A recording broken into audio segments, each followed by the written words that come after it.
सिंध के हालात आपको पता है, दो बड़ी सियासी जमातें पीपल्स पार्टी और MQM यानी कि आमने सामने हैं। जिस तरह के बयानात हैं आपके सामने, एक तरफ तो मुस्तफा कमाल साहब ने जो बातें की हैं कि सिंध को तबाह कर दिया, सब कुछ किया, और मेयर मुर्तज़ा वहाब साहब ने उसका जवाब दिया है कि इससे पहले आप कह रहे थे कि ज़रदारी साहब का बड़ा अच्छा दौर रहा है। क्या कहेंगे इसके ऊपर?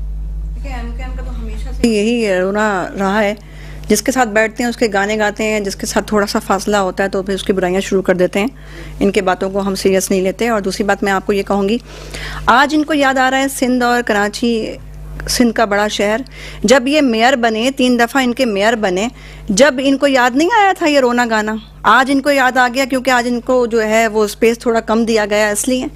तो पहले अपनी नाअहलियों को याद करें और उनको बैठें सर जोड़कर कि हमने क्या किया सिंध के साथ, कराची के साथ, जो सिंध का एक बड़ा शहर है, सिंध का दिल है कराची, उसके साथ आप 3 दफ़ा मेयर बने। आप लोगों ने क्या नवाजा?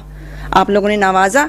जब आप अपना किबला दुरुस्त कर देंगे तब आप जाके जो है ना हमारे मेयर पे और पीपल्स पार्टी पे उंगली उठाएं। मैडम, ये बात तो अपनी जगह हकीकत है कि ओवरऑल, मैं किसी पीपल्स पार्टी के लिए तो नहीं कह रहा, ओवरऑल मैशियत भी बेहतर नहीं है। और आपको पता है तवानाई का बहरान आपके सामने, बिजली का बहरान, इतना बड़ा बहरान है। इंडस्ट्री किस तरह चले, रोजगार किस तरह बढ़े, आपको पता है महंगाई इतनी है, मतलब ये चीजें तो बहुत है। आवाम, गरीब आदमी कहाँ जाए? पीपल्स पार्टी गरीबों की जमात है, पीपल्स पार्टी किसानों की जमात है। क्या कहेंगे? बिल्कुल, देखिए पीपल्स पार्टी ने हमेशा अपनी आवाम की, अपने मुल्क की, अपनी मईशत बचाने की बात की है, सालमियत की बात की है, बैठ के बात करने की बात की है। पीपल्स पार्टी ने और लोगों की तरह से मुल्क को या आवाम को तोड़ा नहीं है। तकसीम की सियासत पीपल्स पार्टी में नहीं होती। अभी आप देखें कितने सारे जो हैं प्रोग्राम्स इंट्रोड्यूस करवाए गए हैं। सबसे बड़ा इस महंगाई के दौर में मजदूर के लिए बेनज़ीर इनकम सपोर्ट की कितनी सपोर्ट है कि उनको, उन गरीबों को 1 महीने का राशन ही सही मिल तो रहा है। आप ये बताएं कौन सी जमात है जो गरीबों की रुदात सुन के थोड़ा बहुत ही रिलीफ दे रही है? लाड़काना के अंदर जो है पीपल्स पार्टी के ऊपर इल्जामात लगाए जाते हैं। लाड़काना के अंदर 18 घंटे की लोड शेडिंग है। आप देखें ना कितना जुल्म और बर्बरियत है। सिंध, अगर हमारे तिब्बी जो है हॉस्पिटल, हमारे तिब्बी अगर मामला सही नहीं है तो पूरा पाकिस्तान जो है वो क्यों आता है सिंध में इलाज करवाने? क्यों? ये देखे ना, ये चीजें उनको नजर नहीं आती हैं। वो चीजें उनको नजर आ जाती हैं जो वो खुद नहीं कर सके। जो वो खुद नहीं कर सके वो दूसरों से कहते हैं कि जनाब इन्होंने नहीं किया।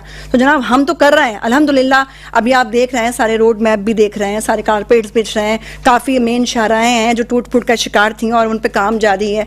और स्कूली हमारा सिस्टम जो था, एजुकेशन सिस्टम बहाल हो रहा है, और सेहत के लिए फंड जो है इंक्रीज हुआ है, और आप देखिएगा बहुत जल्दी इंशाअल्लाह होगा। और बलोचिस्तान के लिए भी काफ़ी प्रोग्राम्स हैं नौजवानों के लिए, बिलखसूस ख़वातीनों के लिए, क्योंकि ख़वातीन का पता है आपको 50% है हमारे रेशियो।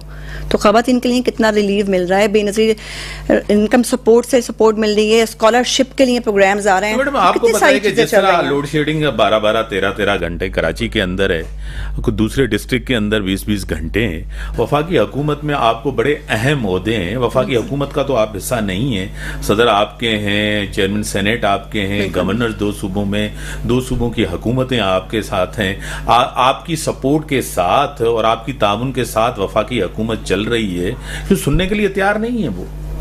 देखिए, अभी भी आपने देखा रिसेंटली बजट जो जिस तरह से मनवाया गया, बजट जिस तरह से हुआ, उसमें भी कोई ख़ास मुशावरत नहीं की गई। तो आप इसी से अंदाज़ा लगा लेना कि हमें कितना जो है अपने एतमाद में लेकर जो है चीज़ों को बहाल किया जा रहा है, और कितना हमें साइड में रखकर खुद ही प्लानिंगें की जा रही हैं और अपनी तिजोरियाँ भरी जा रही हैं। क्यों? क्योंकि अवाम की नज़र में पीपल्स पार्टी को ये शो ऑफ करवाने के लिए कि पीपल्स पार्टी काम नहीं कर रही। हालांकि ऐसा नहीं है। पीपल्स पार्टी अपने पूरे पाकिस्तान के अंदर, बलोचिस्तान के अंदर, सिंध के अंदर हर जगह काम कर रही है, प्रोग्राम्स इंस्टीट्यूट कर। बड़ी मेहरबानी।